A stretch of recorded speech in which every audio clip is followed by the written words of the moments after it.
Au chapitre santé, parlons de l'alcoolisme, alors que se tenait cette semaine à Saint-Jacques-de-la-Mer le 12e congrès national de l'association Alanon, association qui s'adresse aux proches de personnes souffrant d'alcoolisme.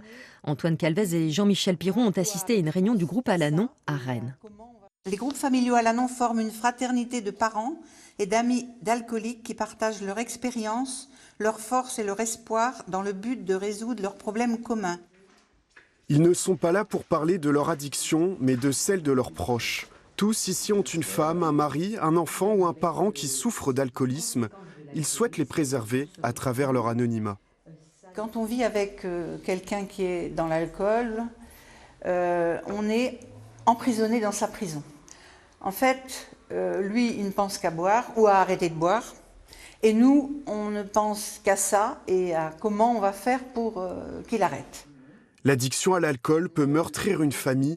Marie-Louise a accompagné son mari pendant de nombreuses années. Elle a vécu un ascenseur émotionnel qui l'a parfois fait sombrer dans la colère et la peur. Moi, j'étais tout le temps ou dans les reproches de ce qui s'était passé avant, ou dans la peur de ce qui allait arriver, la voiture, les dépenses qu'il fait, enfin, etc.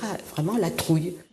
Monica, elle, ressent de la crainte et de la tristesse.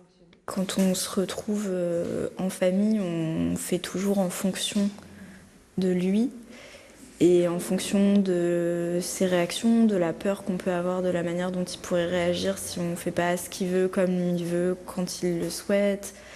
On a peur aussi de comment ça pourrait se passer parfois à l'extérieur si on sort, etc. Donc on s'empêche de faire beaucoup de choses.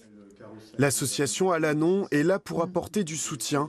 À Rennes, toutes les 2 semaines, autour d'une table ou par téléphone, les familles d'alcooliques se retrouvent pour échanger et s'écouter.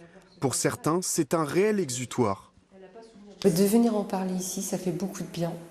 Parce que c'est un endroit où on peut pleurer, c'est là où on peut parler ouvertement. Et j'attends en fait les réunions avec impatience parce que ça me fait du bien. Et je ressors d'ici avec de l'espoir, le sourire et davantage apaisé.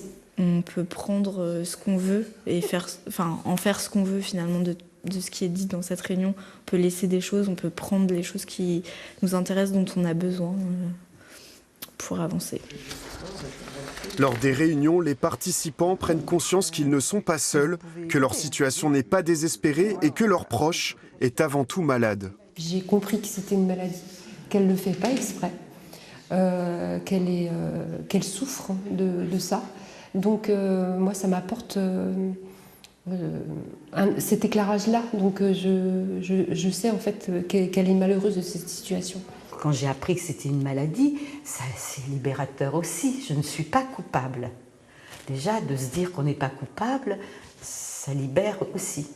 Aujourd'hui, il existe 10 groupes Alanon en Bretagne. L'année dernière, celui de Rennes a réuni 247 personnes en présentiel.